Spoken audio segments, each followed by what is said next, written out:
کینی تاسو خیر دی خیر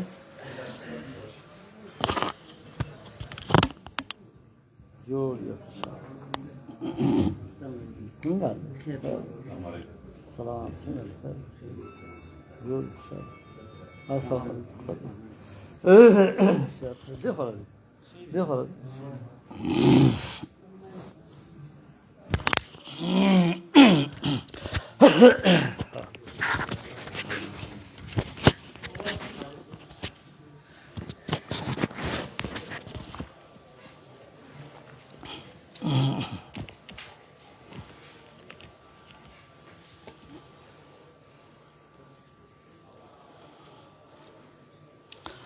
يا دعاء أعوذ بالله من الشيطان الرجيم بسم الله الرحمن الرحيم الحمد لله رب العالمين الرحمن الرحيم مالك يوم الدين صلاة وسلام عليك يا سيدي يا رحمة للعالمين وعلى آلك وأصحابك يا سيدي يا شفيع المذنبين إله العالمين ستا کرم دی یو پیر بیا دی یو داسې خدمت د دین ته کېنولو چې هغه دا دویم کال دی چې په مدرسه کې د هغې انتظامات شروع دي الہ العالمین څنګه چې تیر شوی د افطار کورس ډېر په ښه انداز کې او په بې رکاوټه یو حد ته رسېدلی و دغه رنګې سږنی د افطار کورس هم دا هغه حده پورې کم از کم پای تکمیل ته ورسولی کې بلکې مزید په مخکې باندې بوتلی کې څومره علما چې دې ته حاضر دي هغوی ته هم توفیق ورکړي او ما ته هم توفیق راکړي منتظمینو ته هم ورکړي چې په دغه نیک مقصد کې الله یو پیر بیا موږ کامیاب کړي او د بزرګانو خبرې د کاڼي کرښې چا ویلي چې دا سلسله پرېږدی ما جاري وساتئ نو بیا یو پیره خدای پاک د هغې هغه گفته به منظوره کړې وه او تاسو مونږ ټول ناست یو او په دغه سلسله کې راغونډ شو دا د الله جل شانو جاري او ساري وساتلي دي د اهل سنت و جماعت چې څومره مدارس دي خدای پاک دې د تدریس په بنیاد هم د وسایلو په بنیاد هم او د هر شهرت په بنیاد د کار په بنیاد دی الله العالمین مخ په ترقۍ کمې چې نوې رواني یا روانیږي الله العالمین د هغې ته هم د غیب او د حاضرو اسباب برابر کړي او کم چې د یو حده پورې گویا چې رسېدلي دي او څه نیمګړتیاګانې دي الله جل شانو دې هغه هم د خپلو غیب حاضرو خزانو برابر کړي ستاسو زموږ دپاره د الله جل وعلا شانو دا ناسته دا وینا دا زده کړه سبب د خیر د دنیا د برزخ او د آخرت وګرځولي د دې زمانې چې کوم فتنې فسادونه دی هغې تاسو مونږ او نسل در نسل ستاسو د ټولو اولاد په عمل کې وساتلي او دا ټول کارونه چې دي د دین خدمت دی دا د خدای د خپلې رضا دپاره واسطې کړي صلی الله تعالی علی خیر خلق محمد وعلی نن خو افتتاحي غوندې تقریب دی لږ وخت به والو او بیا به بل زیارت ته باضابطه انشاءالله چې کار روانو د افتا انشاءالله څنګه چې مخکې داسې به دا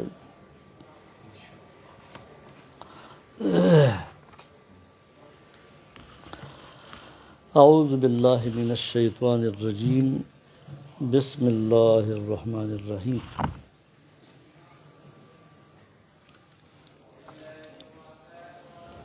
صلاة وسلام عليك يا سيدي يا رحمة للعالمين وعلى آلك وأصحابك يا سيدي يا شفيع المذنبين قال الله تبارك وتعالى في القرآن الكريم واعبد ربك حتى يأتيك اليقين وقال قال رسول الله صلى الله عليه وسلم مخبرا وامرا من يرد الله به خيرا يفقهه في الدين.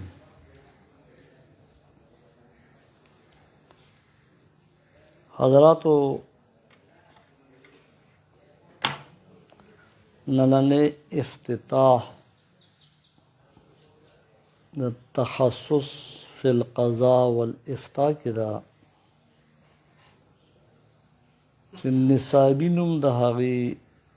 تخصص فی الفقه دی. تخصصات مختلف دي، لکه تخصص فی الحدیث، دا تخصص د فقه تخصص دی، او تخصص عربي لفظ دی. انګریزی کې چې دا مونږ عام استعمال دی دې ته سپیشلائزیشن وایي. یعنی څنګه چې MBBS ډاکټر میډیکل کورس کی او هغه MBBS ډاکټر شي، دغه رنګ زموږ علماء کرام دوره حدیث شریفو کی او الله پاک هغوی په علماو کې شمیر کی. بیا ډاکټران حضرات کوشش د دې خبرې کوي چې په یو څیز کې زه سپیشلیسټ شوی، نو علماء کرام هم دا کوشش کوي چې مونږ هم په یو خاص فن کې تخصص وکړي او د هغه فن سپیشلیسټان شو. لہذا نن چې د کم تخصص افتتاح کیږي نو دغه تخصص په فقه کې دی. د دې باضابطه د تنظیم المدارس د طرف نه نصاب وضع دی او د هغه نصاب مطابق پکار ده چې په مدارسو کې د تخصص انتظامات وشي. کومه مدرسه او د هغې مدرسین حضرات چې دا استطاعت او طاقت لري.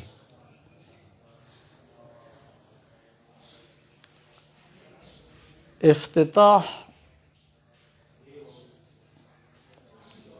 باب افتعال د دې ماده فتحون دی.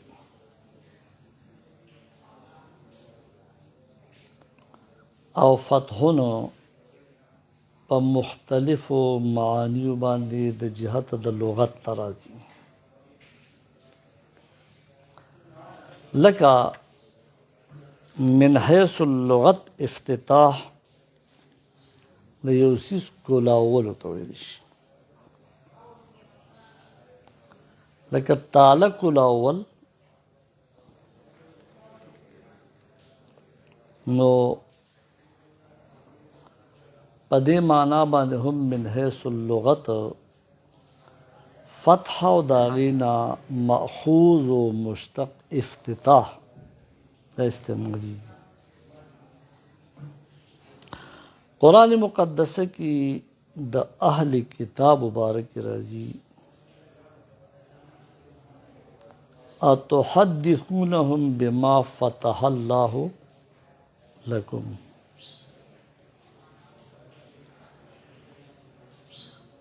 بما فتح الله علیکم. احبار علماء د اهل کتاب بخپلو کشرانو ته وي چې دا ټیک ده چې زمونږ په کتابونو تورات او انجیل کې د آخري پیغمبر حضرت محمد مصطفی صلی الله علیه وسلم د تشریف او ذکر دی او داغه علامات او ذکر دی پکې د صفات او ذکر دی خدا به تاسو عام کوي نه دا خبره خاص کر د مسلمانانو سره به د تورات او د انجیل هغه مضامین نشر کوي چې پاغي کې د نبی علیہ السلام صفات او د تشریف او ذکر کوي دا خو الله تاسو ته کولو کړی چې تاسو د دین مخکې امت یې تاسو کتاب د دین وړاندې دی نو موږ خو نه په نبی علیہ السلام ایمان راوړو نه پیغمبر منو نه دین منو نو چې تاسو دا وایئ چې په تورات کې داسې په انجیل کې داسې دا خو تاسو په خپله په ځان باندې د هغې دپاره دلیل ګورئ د هغې ذکر په قرآن کې داسې وشو اتحدثونهم بما فتح الله علیکم اے تاسو د مسلمانانو ته بیان د هغه خبرو کوئ چې الله په تاسو کولو کړي تاسو ته ښودلي دي هغې ته لا پته نشته نو فتح په معنا د یو څیز د کولولو باندې د قرآن عظیم الشان کې من حیث اللغت استعمال ده کله چې قوم سرکشه شي او بیا د دین پاسداري نه کوي په دې سکولونو کالجونو مدرسو کې هغه کس ته چې هغه فرمانبردار نه وي هغه ته باچا وایي وی په دې کار باندې دا باچا دی نو هغه خلق چې هغوی به د دین پاسداري نه کوله الله باچایان کړ او په دې پروا مه کوئ او دې دنیادار دي او دنیا وله ډېره ورکوي د هغې ذکر په قرآن کې فتحنا علیهم ابواب کل شیء راغلی فتحنا علیهم ابواب کل شیء الله وی چې دا دنیادار دي د دین پاسداري نه کوي نو ما ورته هر شی کولاو هر شی مې ورته فراخه لکه قرآن چې فرمایي نولی ما توله چې تا د کوم څیز سره مینه او محبت دی ورته اوړې چلو ماما هغه طرف ته پرېښودې وا میړولې ورته نو په دې آیتینو کې فتح لفظ فتحنا بما فتح الله علیکم دا من حیث اللغت د یو څیز د کولاولو په معنا باندې استعمال دی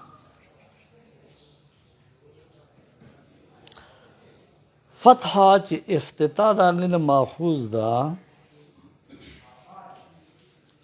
دا د غلبې په معنا من حیث اللغت راځي غلبه کردن لیکن قرآن کې الله فرمایي اذا جاء نصر الله والفتح هغه وخت چې د الله جل وعلا شانو امداد براشي او غلبه براشي نو نصر الله یو فاعل دی د جاء د پاره او فتح بل فاعل دی د جاء د پاره نو دلته کې من حیث اللغت دا فتح په معنا د غلبه کردن باندې استعمال دی او شو داسې چې فتح د مکې وشوه، مسلمانانو ته الله جل شانو غلبه ورکړه، جوق در جوق خلق مسلمانان شي. ابو بکر صدیق رضی الله عنه او نبی علیہ السلام دواړه بیعتونو ته کېناست او د ډېر رحم دلۍ نه کار واخیستی شو. او یو مسله واضح کوم، هغه ورځ طالبانو تپوس هم کړی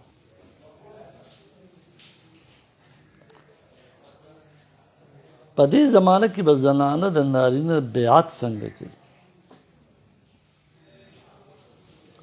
نو یاد ساته څنګه چې د دنیا په کارونو کې ازادي رااله، داسې په نوم د دین باندې هم څوک په دیني امورو کې د دین پاسداري نه کوي،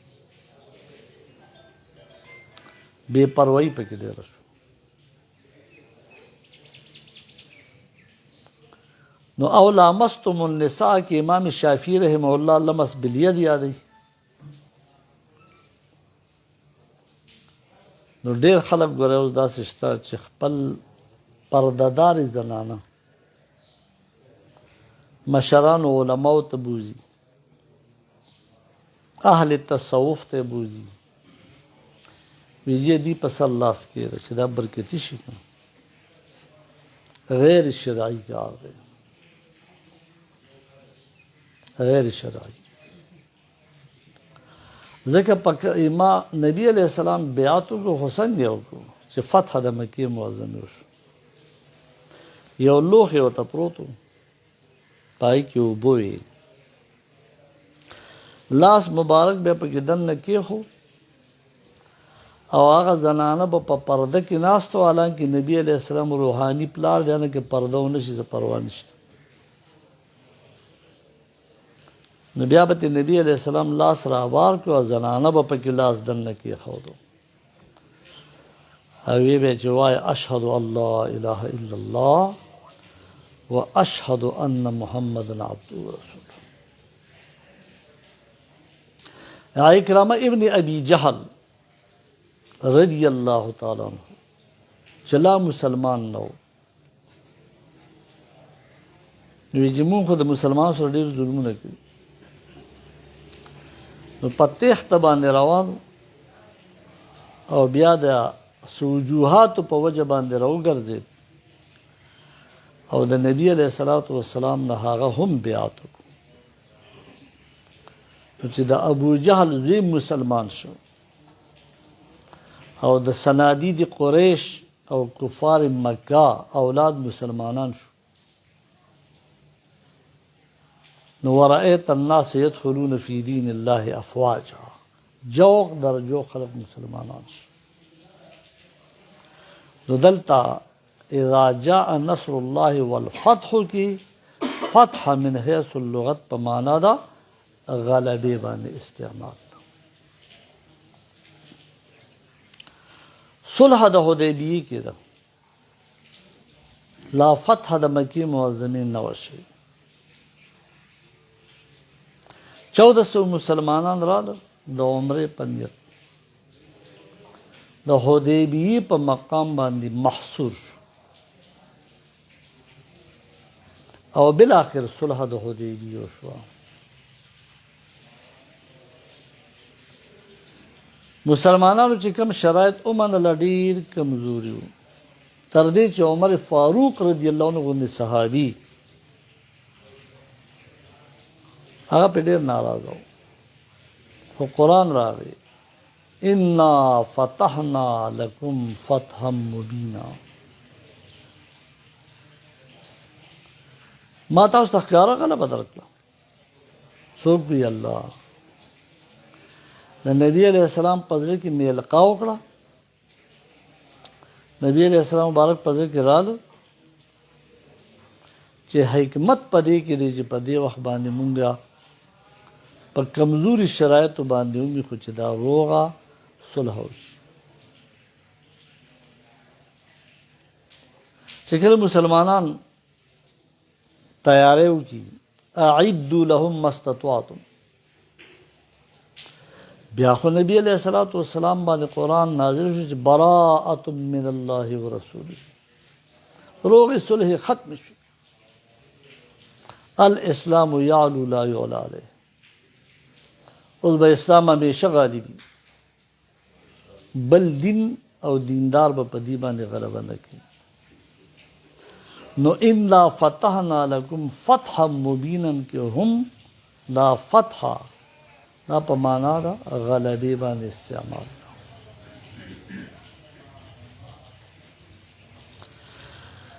دریم نمبر افتتاح چې د فتح نه ماخوذ دی دا د کامیابی په معنا باندې هم په قرآن کې استعمال دی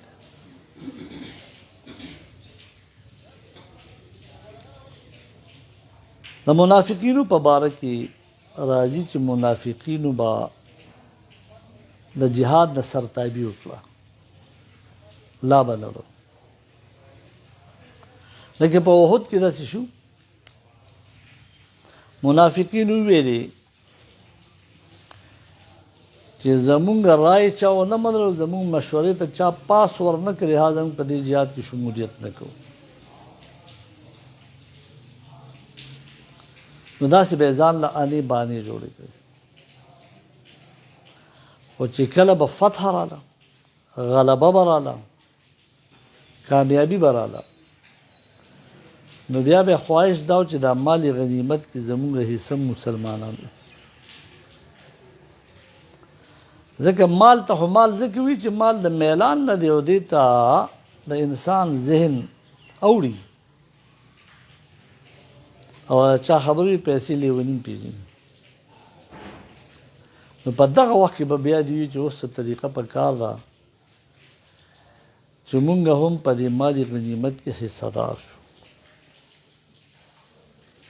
دوی وسوي قرآن دا غي ذکر کوي ان کان لکم فتح قالوا الم نکم معکم کچرته کامیابی به مسلمانانو تراله په جهاد کې لکه په بدر کې په حوازنو کې په طائف کې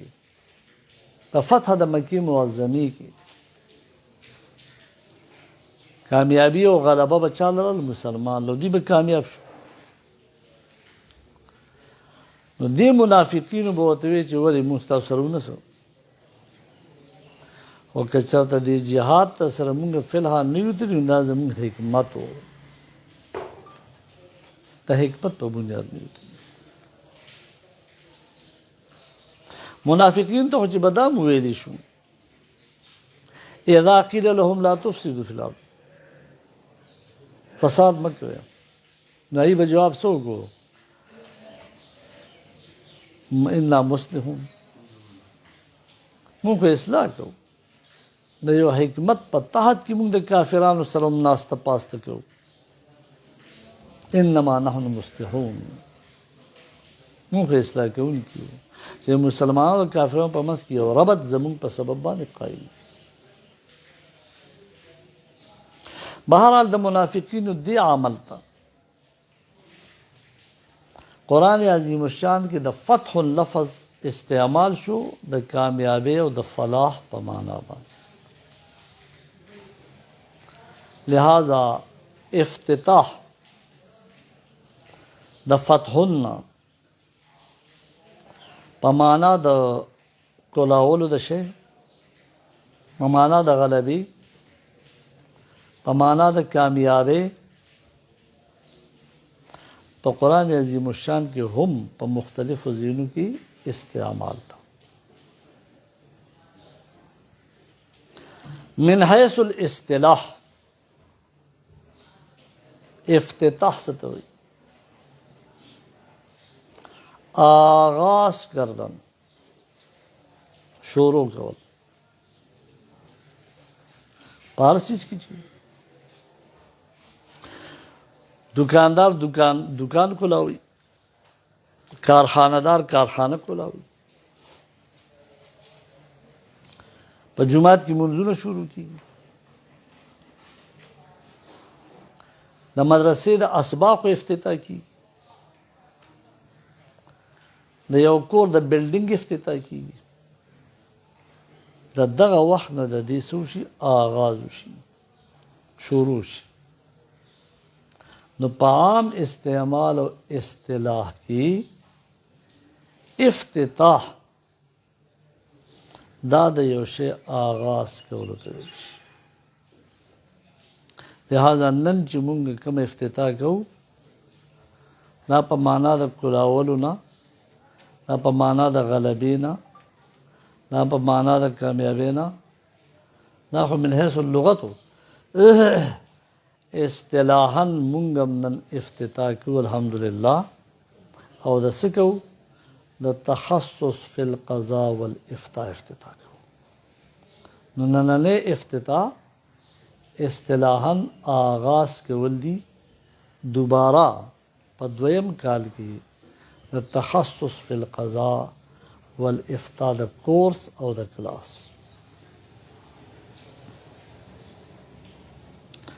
یاد ساتئ دا افتتاح عملی طور په دوه قسمه ده یو عرفي افتتاح ده یو شرعي افتتاح ده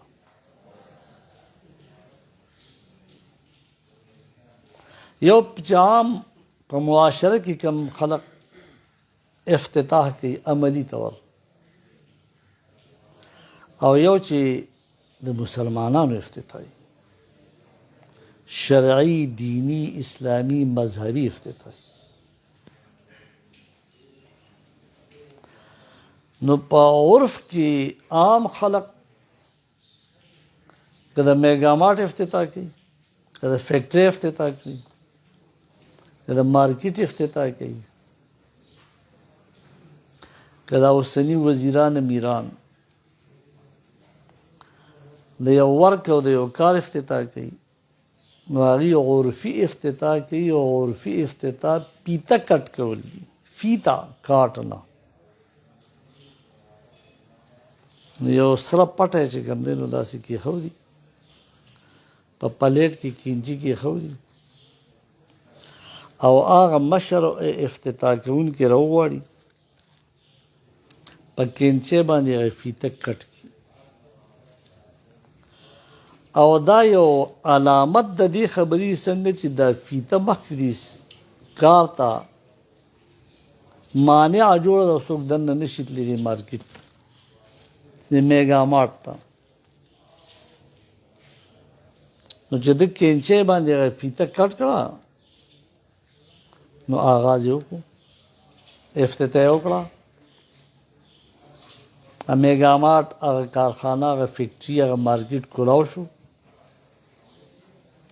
خو دا افتتاح طریقه د مسلمان نه ده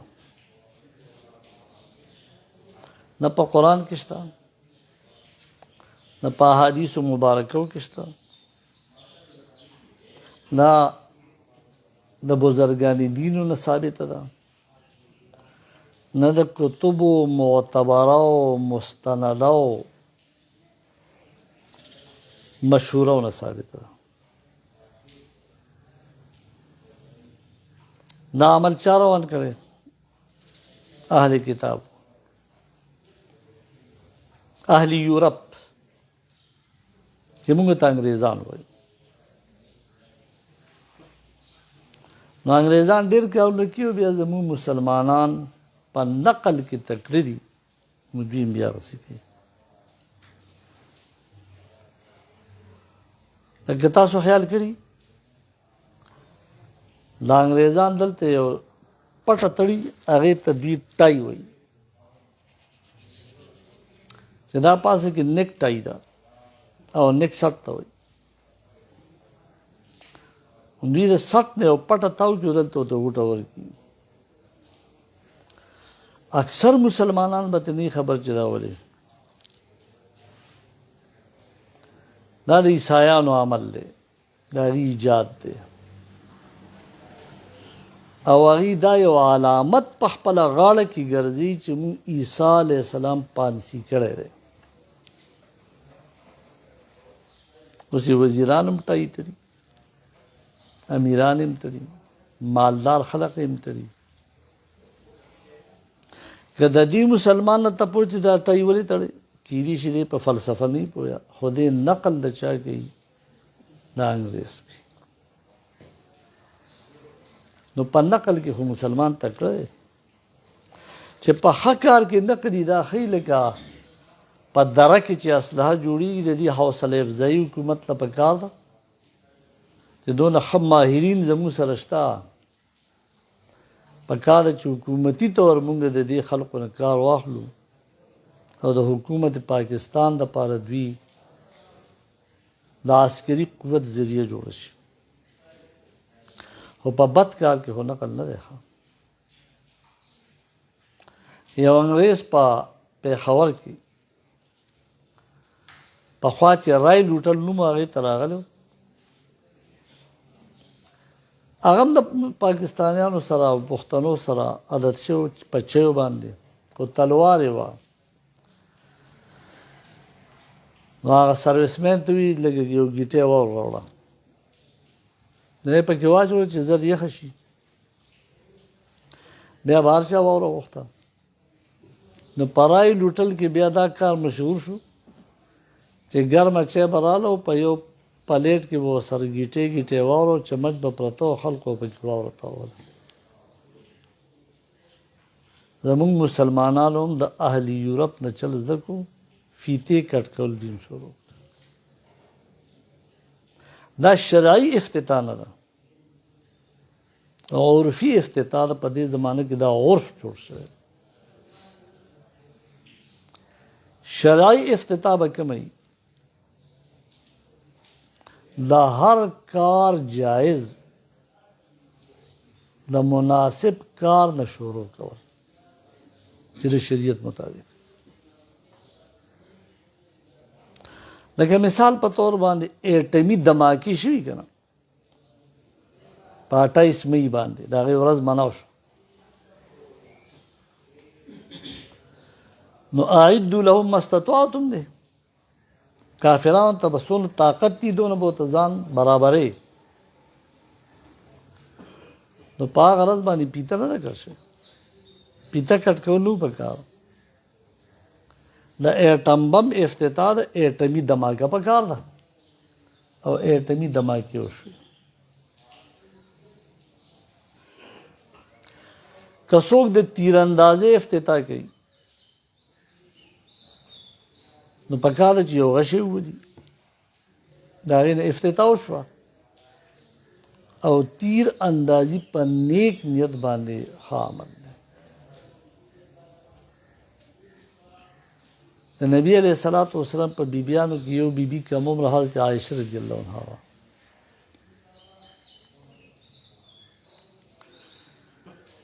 په جومات کې به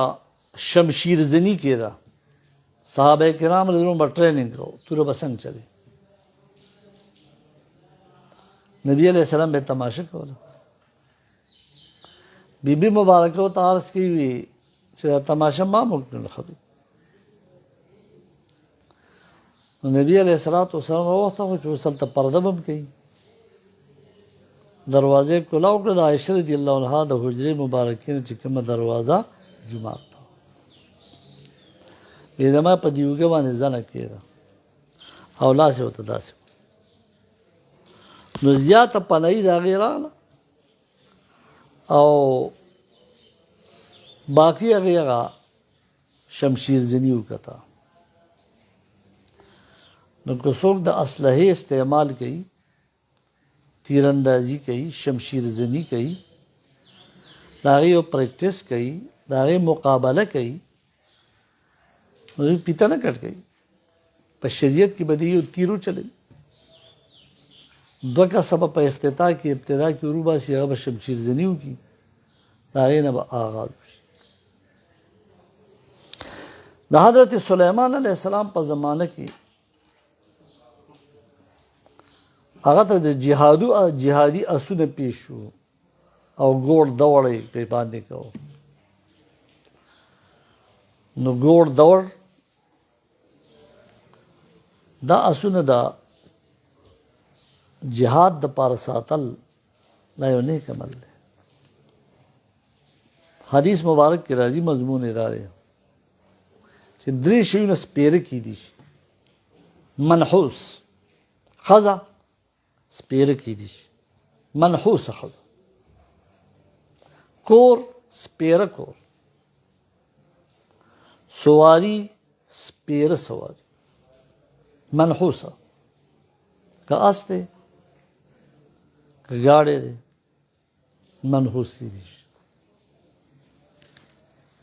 علماء تعویل کوي چې د ګاډي ته څه ګناه ده، د ښځې ته څه ګناه ده، د کور ته څه ګناه چې په دې کې نحوست راغی. چې نه، هغه کور سپېره دی، د سپېره کړ چې دینداري پکې دي، ډمتوب ډمبازي شراب نوشي دا پکې. هغه ښځه سپېره ده چې بد عمله بد کرداره ده. خاوند کې نیک عمل دی ځان سره په بد راواړي. حضور علیه السلام فرمایي الدنیا كلها متاع وخير متاع الدنيا المرأة الصالحة. د زندګۍ د تیرولو اسباب ډیر دي خو ښه سبب پکې نیک عمل صالحه ښځه ده چې هغه بد خاوند هم د ځان سره په نیک عمل راوړي. خو که د دې بېلکه شي جو سپېره ښځه شوه او هغه اس چې د فضولیاتو دپاره استعمالوي، هغه ګاډی چې د فضولیاتو دپاره استعمالوي او د نیک کار او نیک عمل دپاره نه استعمالوي، نو دا خو تشه دنیاداري شوه. په دنیادارۍ کې بیا بېدیني شوه. دغه سپېره ګاډی دا سپېره مرکب دی. او چې د دین په امورو کې استعمالوي، کله جنازې لا، کله میلاد شریف لا، کله دستاربندۍ لا، کله د علماو خدمت لا، کله بل نیک کار لا، د خپلو بچو خدمت لا، نو بیا هغه مرکب سپېره نه وي. نو ګوړ دوړ او اس ساتل، مرکب ساتل دا ښه شی دی. خو سپېره به هله شي چې اس وساتي د خودنمایۍ دپاره او د دنیادارۍ دپاره، په جهاد کې بیا نه استعمالوي. د جومات افتتاح به څنګه کېږي، د مدرسې افتتاح به څنګه کېږي شرعي طور، د اسباقو افتتاح به څنګه کېږي لکه مونږ چې کوو نن چې د کم کورس افتتاح ده د هغې مناسب، د هغې مطابق هم هغه خبرې کېږي، پیته نه کټ کېږي. یو جومات افتتاح کې څوک کوي، جومات جوړ شو او په هغې کې لمونځونه روانوي، نو پیته به کټ کوي. هغې ته به یو نیک انسان راوستی کي، هغه به جمع ورکړي، مونځ به پکې شروع شي. اولنې د نیک انسان په امامت کې به شروع شي، په هغې کې به تقاریر شروع وشي. دا شرعي افتتاحګانې دي. ابن مالک رضی اللہ تعالی عنہ ضعیف العمر شو، امامت به کو، قوم له امامت ورکو، بیا نشتل جمعات. نبی علیہ السلام په خدمت کې عرض کړي قربان په کور کې مې یو د جمعات د مانځه ځای جوړ کړی. پخوا به یې ورته دونګاچه وي، یو ډبه به جوړه وه په کور کې. دومره خیال و چې خلکو په هر ځای کې مونځ نه کوو. په هغه کور کې به یو خاص مقام و چې هغه پاک صفا ساتو او په هغې به بل شی نه کېښود او په هغه دونکاچه به د مانځه دپاره خاص وه. ډبه وه. دغه ابن مالک رضی الله عنه د نبي صاحب په خدمت کې عرض کی قربان په جومات کې مې یو خاص ځای جوړ کړی دی، اوس نشم تللی جومات ته، په کور کې اوس نشم تللی جومات ته. وایم چې زه لا پکې مونځونه نه کوم چې تاسو پکې مخکې مونځ وکړئ نو زما د دې کورني جومات افتتاح به تاسو وکړئ نو بیا پکې مونږ مونځونه کوو اوس خبرې بدلې شوې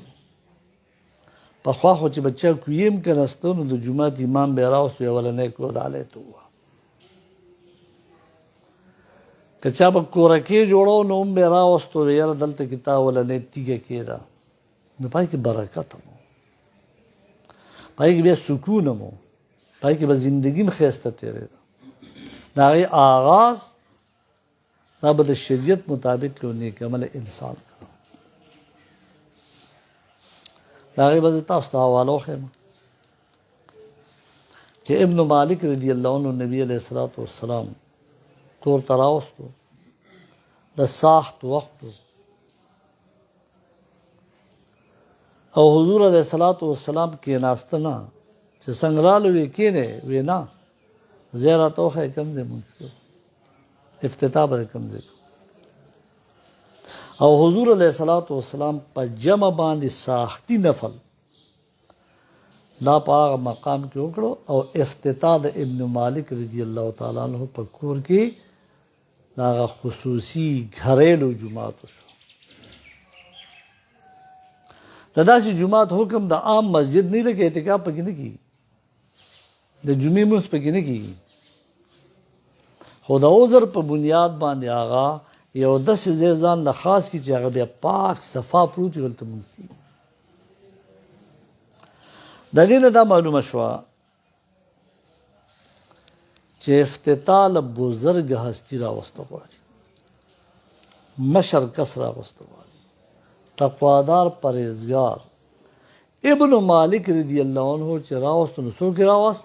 آقا و مولا حضرت محمد مصطفی صلی الله علیه وسلم د برکت لپاره برکت خو زموږ د اهل سنت و جماعت مسلک دی حضرت جابر رضی الله عنه چې کله په جنگ خندق کې نبی علیہ السلام صحابه کرام رضوان الله علیهم اجمعین ته خوراک پوره ملاو نشو او لږه وه هغه کور ته لاړ او بیبي ته یې وویل چې که څه لږ شی وي چې هغه تیار کړو نبي علیه السلام یو څو کسان به سره راشي خو نبي علیه السلام خو رحمت للعالمین دی چې جابر رضی الله عنه راغی نبی علیه السلام ټول اهل خندق ته اعلان وکړ وی جابر نو ډوډۍ کړی ټول را روان شو جابر رضی الله عنه وی زه زر زر مخکې کور ته رالم کور والا ته مې وی بیبي ته چې نبی صاحب ټول خلک را روان کړی څه شته که نه وی بیبیانې عجیبه بیبیانې وی تا ورته ویلي وو چې لږ څیز دی او یو څو کسان راشي وی بیا نبي اسلام پوه شو کار یې پوه شو د عقیده وه بیا به دا پوره کېږي حضور علیه الصلاة والسلام فرمایل وی بیبي ته دې ووایه چې د کاټوۍ نه سر نه اوچتوي ډوډۍ به لا نه پخوي چې راغی خپلې لاړې مبارکې په وړو کې مو واچولې خپلې لاړې مبارکې په کاټوۍ کې مو واچولې چې پاخه شو بیا به د هغه ورغوني هغه غوښه ډوډۍ به راغسته په هغې یې پوټې کې ښودو صحابه له به ورکړو ټول صحابه ماړه شو دا برکت دی دې صحابي رضی الله عنه د خپل جومات افتتاح له نبي علیه السلام راوستو او افتتاح په پیته کټ کولو نه شوه بلکې کم کار چې به په هغې کې کېدو د هغې نه افتتاح وکړه او نبي علیه الصلاة والسلام مونځ معلومیږي دا چې اگر چې دا شته چې عذر درته نه وي نو په جومات کې به د جمعې مونځ کوي خو دا صحابي رضی الله عنه چې جومات ته نه ځي او په دې ګریلو مقام خاص لغوي مسجد جوړوي نو دا عذر دی نو دا عذر په بنیاد کې څوک د جمعې مانځله نه ځي نو خیر اس خاص کر د گاونډي په باره کې راځي چې لا صلات للجار المسجد الا فی المسجد د جومات د گاونډي مونځ په جومات کې کېږي خو چې عذر نو نبی علیہ الصلوۃ والسلام سپریخي نه دي. بلال حبشي رضی الله عنه ته وی اذان کو باران ورېدو، بیا وته د اذان درسو سی اعلان وکړه وایي الا صلوا فی رحالکم، په خپل ګورنو کې منځو کې اذان مو کو مانځه وخت دی، که څوک راتلی شي را به شي، او که چاته وزري خټې دي، باران تیز دی، زیات دی، د نظر نه لګي، زیاته تیاره ده، دشمن دی، کرونا ده، بله وبا ده، نو خیر دی په خپلو کورونو کې مونځونه. دا ترې معلومه شوه د صحابي رضي الله عنه د عمل نه چې د عذر په بنیاد باندې په کور کې مونځ کول جایز دي.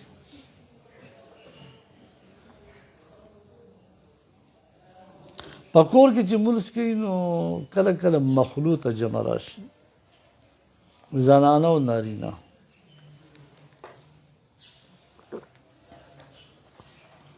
نو د مخلوط جمع په باره کې موږ ته طریقه فقهاو څه دي کړې ده. امام ته نږدې په اول صف کې به نارینه بالغي، بیا به نابالغ هلکاني په دویم صف کې، که خنثی مشکل پکې وو که نه ټرانسجنډر چې ورته ویلی شي اوس، نو دا به بیا په دې هلکانو پسې او زنا به ټول وروستي وي. اخروهن من حیث اخرهن الله، د زنانو درجه خدای وروستو کړې ده، نو دوی به په صف کې د ټولو وروستو ولاړ شي. چې سلام وګرځي دوی به ټول وروستي سمدستي به وځي په جومات نه. نو په کور کې مخلوطه جمع کیدی شي، لکه پای کې نارینه می، پای کې زنانه می، د عذر په بنیاد کې جومات ته نه ځي او دې ځان لمونځ کوي، نو بیا ښه دا ده چې یو کس مخکې شي، نارینه ورپسې شي، زنانه ورپسې شي، مخلوطه جمع به وکړي. صاحبانو مونږه د زیارت ورځ د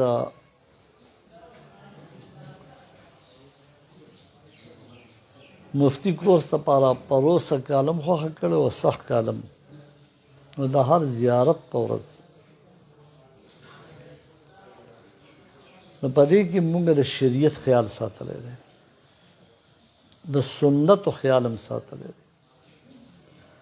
د نبی علیہ السلام او د صحابه کرام رضوان الله علیهم اجمعین د طریقې خیال هم ساتلی دی، چې نبی علیہ السلام څه کوي، صحابه کرام څه کوي. نو حضور فرمایي علیکم بسنتی و سنت خلفاء الراشدین المهدیین عدوا علیهم بالنواجذ، زما طریقه در باندې لازمه ده، د خلفای راشدینو طریقه باندې. دلته څلور خلفای راشدین یاد، خو په یو بل حدیث مبارک کې نبی اسلام فرمایي الله الله فی اصحابی اصحابی کالنجوم بأیهم اقتدیتم اهتدیتم، زما د صحابو په باره کې د الله نو یره ورکوي، دوی پسې بد رد مه وایئ، او چې د شیعهګان په عمر رضی الله عنه پسې بد رد وایي، په ابوبکر صدیق پسې بد رد وایي،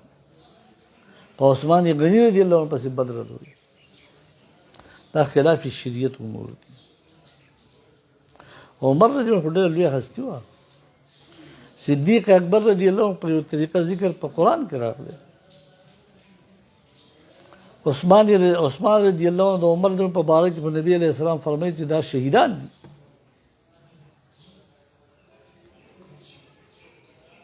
نو نبی علیہ السلام فرمایي زما د صحابه کرام په باره کې د خدای نه یره وکړئ، وایي زما صحابه د ستورو په شان دي، ستوري په تیاره کې خلقو ته رڼا او لار ښیي او رڼا ورکوي، او صحابه کرام رضوان الله علیهم اجمعین د دین لار ښیي او د دین رڼا خلقو ته ورکوي. نو دې ته یوم الخمیس وایي، د زیارت ورځ. نو موږ د زیارت ورځ خوښه کړه چې نبی علیہ الصلوۃ والسلام په صحابو کې او صحابي دی هغه د زیارت په ورځ باندې نور صحابه او تابعین رحمهم ته د واعظ او د نصیحت ورځ خاص کړه. چا ورته ویل خوښه ده نه ده چې هره ورځ راته داسې کوي. دغې د چا چې د کوم څیز سره شوق وي نو وایي چې هغه ډېر من احب شیئا اکثر ذکر، د چا چې کوم شی خوښ وي د هغې ذکر ډېر کوي. د صحابو دا اهل خیر القرون خو دین خوښ و، هغوی خو چې موږ ته د دین خبرې ډېرې کوي. هغه صحابي رضي الله عنه ته فرمایي وایي چې فعلت ما فعل النبي صلی الله علیه وسلم او کما قال، نه نه نه نه ما کار وکړو کوم چې نبي علیه السلام کړی. نبي علیه السلام هم په هفته کې یو ورځ خاص کړې وه، ما هم په هفته کې یو ورځ خاص کړه، دې دپاره چې تاسو پریشانه نه شئ. لہذا یو خو درس و تدریس دی چې دا خو روزانه کېږي، یو عوامو ته دین بیانول دي، دا که هر وخت شي، د هر مانځه نه وروستو شي، روزانه شي، نو عوام به پریشانه شي او د دین نه به نفرت پیدا شي. سنت د نبی علیہ السلام څه دي؟ سنت د صحابه کرام رضوان الله علیهم اجمعین څه دي؟ هغوی په هفته کې یو ورځ خاص کړي. نو د دین نه به نفرت نه پیدا کړي، بلکې د دین سره به د خلکو محبت پیدا کړي. اوس چې دا بعضې العاقل تکفی الاشاره، اوس چې دا بعضې بلکې همیشه خو هر وخت د دین خبرې یا د دین دی یا نه دی، یا پې پوهېږي یا پې نه پوهېږي، خو په دغه نوم دي. نو ډېر خلق داسې وي چې یاره زه خو یو 3 ورځې جومات ته لاړم، ولې؟ نو هغه تنګونکي راغلي. دا د سنتو د نبي کریم صلی الله علیه وسلم دا خبره دي چې نبی علیه السلام په خپله لویه هستي یو په هفته کې یو ورځ خاص کړي، صحابه رضی په هغې باندې عمل کې یو ورځ خاص کړي. نو مونږ هم د افتا د کورس پړاولو لپاره یو ورځ خاص کړه، او یو هم بیا خاص کړه، هغه خاص کړه کوم چې صحابي رضی الله عنه خاص کړی وه، نبی علیه الصلاة والسلام خاص کړی وه، دې لپاره چې په سنتو د نبی علیه السلام او د صحابه کرام رضوان الله علیهم اجمعین باندې عمل درآمد وشي. د دې نه دا پیدا مونږ ته راووته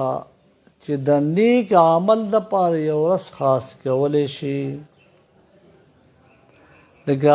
اهل سنت و جماعت چې د جمعې په شپه تبارک الذی وایي، ډېر خلک اعتراض کوي دا تاسو له ورځ خاص کړئ. مونږ وایو نبی علیه الصلاة والسلام د روژې دپاره ورځ خاص کړې ده، د هر ګل او د هر زیارت پر ورځ به یې روژې نیول. د جمعې ولې نه نیسي؟ د شورو ولې نه نیسي؟ د نهي او د اتوار او د خیالي ولې نه نیسي؟ چې نبی علیه السلام په هر هفته کې د ګل ورځ او د زیارت ورځ خاص کړې ده. نو معلومیږي دا چې که میلاد دی، که عرس دی، که د مړي درېیمه ده، که چهلم دی،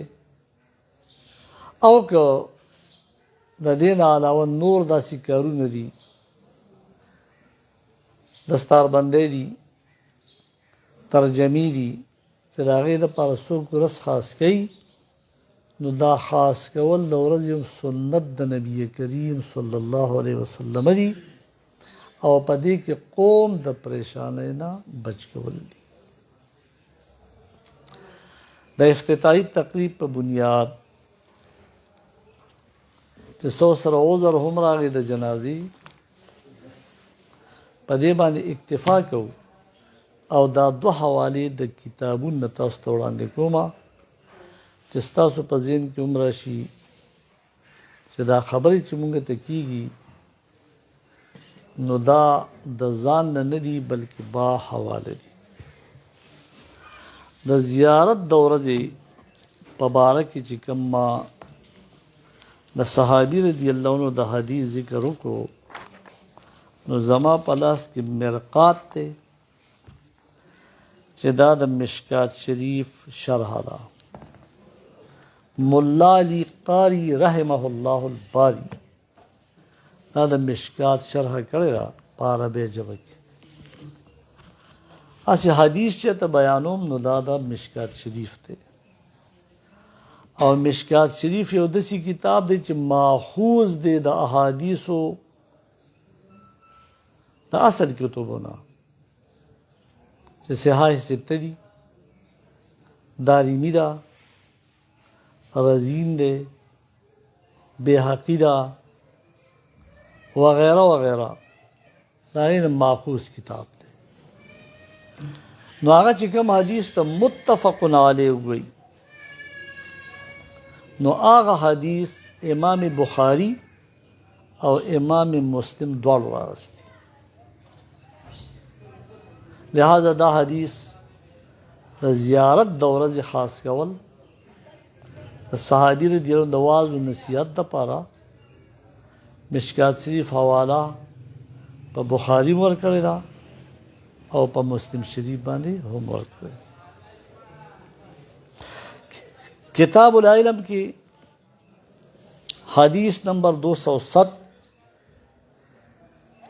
دا حضرت شقیق رضی اللہ عنہ مروی ہے. عبارت وعن شقیق رضی اللہ عنہ کانا عبداللہ ابن مسعود رضی اللہ عنہ یذکر الناس فی کل خمیس فقال له رجل یا ابا عبد الرحمن لوددت انك ذکرتنا فی کل یوم. حضرت شقیق رضی اللہ عنہ وی عبداللہ ابن مسعود رضی اللہ عنہ چې فقی صحابی دی او د امام ابو حنیفه رحمت الله فقه زیاته په د باندې ډیپینډ ده. هغه به نصیحت خلقو ته کو، واز به کو فی کل خمیس د هر زیارت په ورځ. فقال له رجل یو کس ورته ویلی اے ابو عبد الرحمن، یا ندا د هغه اسم کنیه وه، یعنی اے عبداللہ ابن مسعود رضی اللہ عنہ، لوددتو خامخازو خوخوما چې ته د اواز نصیحت مونږ ته فی کل یوم هر ورځ کې څوک کتابونه نه ګوري، د دین نه خبره دي، د ځان نه کارونه کوي. دا بالکل اتھینٹک حدیث دی. قال اما عبداللہ ابن مسعود رضی اللہ عنہ خبردار انه یمنعنی من ذلك انی اکره ان امل لکم. وی زموږ چې روزانه مې ته دا دین بیانولې خو منع کوي مې دا خبره بده ګڼم چې هسې نه روزانه تاسو ته زه دا دین بیانوم او تاسو د هغې نه ملال او پریشانه نه شئ. د دین نه خو به نفرت نه پیدا کړي، د دین سره به د خلقو محبت پیدا کړي. وانی اتحولکم بالموعظة، او زه تحول تاسو ته کوم، او د تحول نه مراد په بعضې وخت کې تاسو ته واعظ و نصیحت کوم. تحول په معنا د تعهد باندې دی او د حسن رعایت. تاسو خیال ساتم نو په هفته کې یو ورځ کما کان رسول الله صلی الله علیه وسلم یتحولنا، لکه څنګه چې به نبی علیه السلام حسن رعایت کې او په واعظ و نصیحت کې مونږ ته مخافت السامت علینا، د دې یری نه چې هسې نه په مونږ باندې دا روزانه دین بیانول ګران پرېنوځي. دا حدیث متفقن علیہ دی. 207 نمبر حدیث دی په مشکات شریف کتاب العلم کی. په مرقات شرح مشکات کی جلد اول دی، صفحہ نمبر 461. اهل سنت و جماعت الحمدللہ چې هر څه یو عمل کوي د قرآن او حدیث مطابق یې کوي په سنت د نبی کریم صلی الله علیه وسلم او د صحابه کرام رضوان الله علیهم اجمعین باندې دا عمل کولو کوشش کوي. دا حدیث مبارک چې افتتاح شرعی د هر کار مناسب کار نه شروع ده او ابن مالک رضی الله عنه نبی کریم صلی الله علیه وسلم خپل کور کې ګریلو جماعت او د کور د جماعت د افتتاح لپاره راوسته. بخاری شریف کی حدیث نمبر 417 ہے. اچھا خو زما پلاس کې چې کوم کتاب دی دا شرح ده د مولانا غلام رسول رضوی سے او تفہیم بخاری د دې نوم دی خو زه د شرح سره څه تعلق تاسو سره نه ساتم. حدیث مبارک بیانوم چې هغه د شرح هم راغستی دی. امام بخاری حدیث نمبر 417 را اخلی. باب المساجد فی البیوت وصلى البراء بن عازب رضی اللہ عنہ فی مسجد داره جماعتا. باب دادے براء ابن عازب رضی اللہ عنہ د کور په جماعت کې منځ کړو. سند حدثنا سعید بن غفیر قال حدثنا الليث قال حدثني عقيل عن ابن شهاب قال أخبرني محمود بن الربيع الأنصاري أن ابن مالك رضي الله عنه وهو من أصحاب رسول الله صلى الله عليه وسلم ممن شهد بدرا من الأنصار أنه أتى رسول الله صلى الله عليه وسلم فقال يا رسول الله صلى الله عليه وسلم قد أنكرت بصري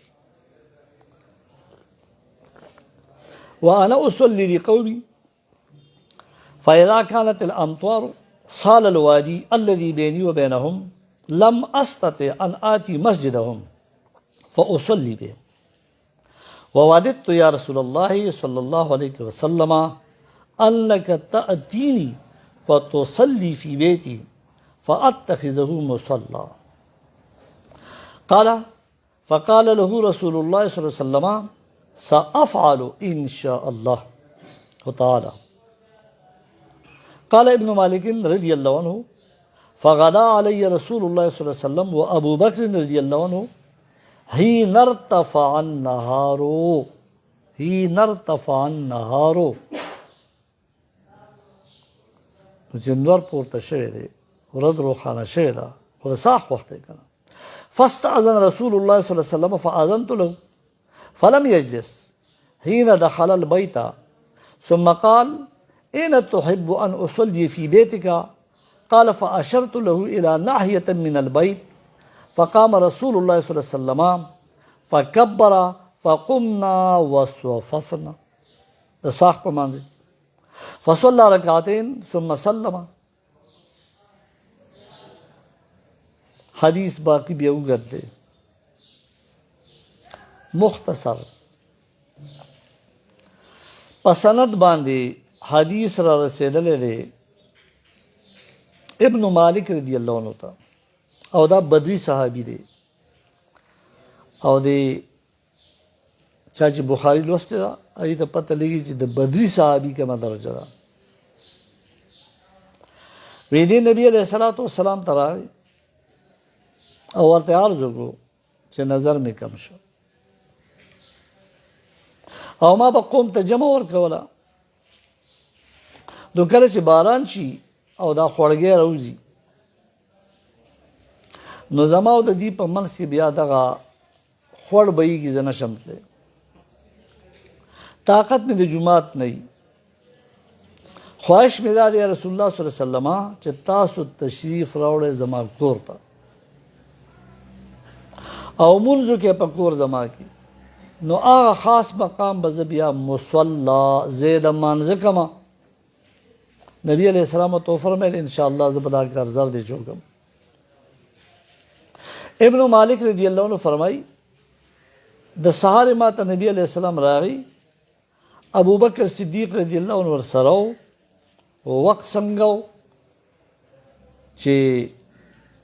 ورځ روښانه چې وه. تپوس یې وکړو اجازه شته کور ته؟ ما ورته اجازت ورکړ. خو نبي علیه السلام کېناست او ما ته یې وویل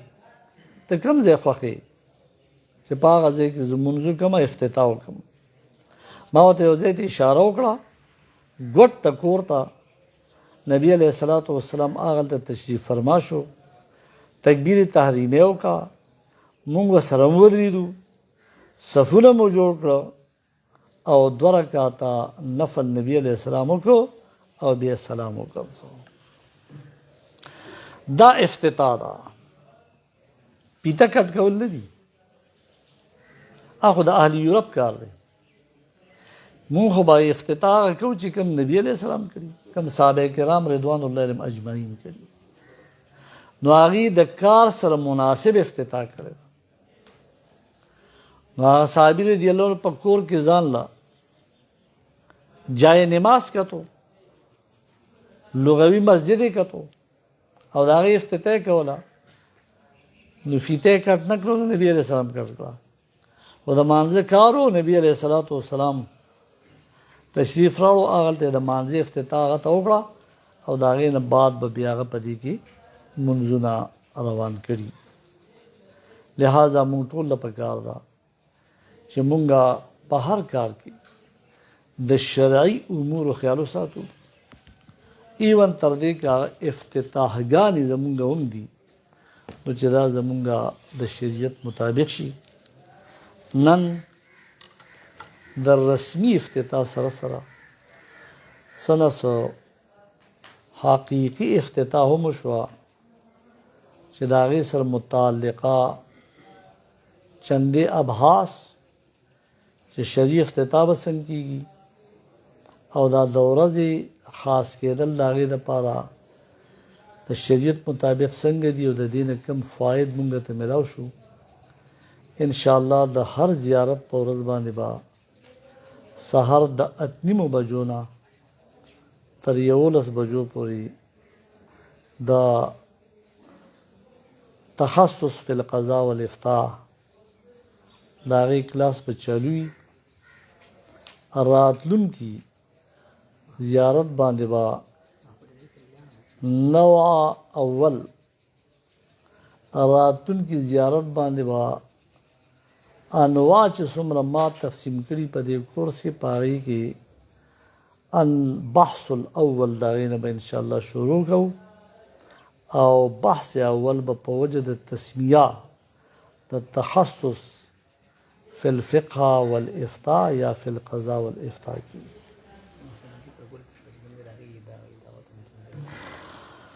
اچھا چونکې تاسو ته پته ده چې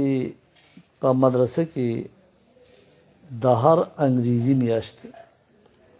د 1 تاریخ نه بعد چې کوم د ګل شپه راځي په هغې باندې یو مختصر د 1 غنټې 1 نیمې محفل ذکري او په هغې کې دا خپل حضرات نعتخواني کوي. په دې شپه راتلونکي د اتوار په ورځ د ګل په شپه د ماسخوتن لمانځه نه بعد لږ غوندې د هغه محفل ذکر هیئت بدل شوی دی او هغه دا چې یو میلمه نعتخوان هم پکې راوختی شوی دی او دا هغه نعتخوان دی چې د عبدالله صاحب نعتونه وایي، وقار صاحب، او یو کال یې موږ راغوښتی او ستاسو د ټولو ډېر خوښ شوی. هغه به پکې انشاءالله نعتخواني کوي او بیا به مختصر محفل ذکر وي. نو دا عام معمول نه هټ کې د دې ګل شپې ته خصوصي انتظامات وکړئ او د ماسخوتن مانځه نه مخکې یا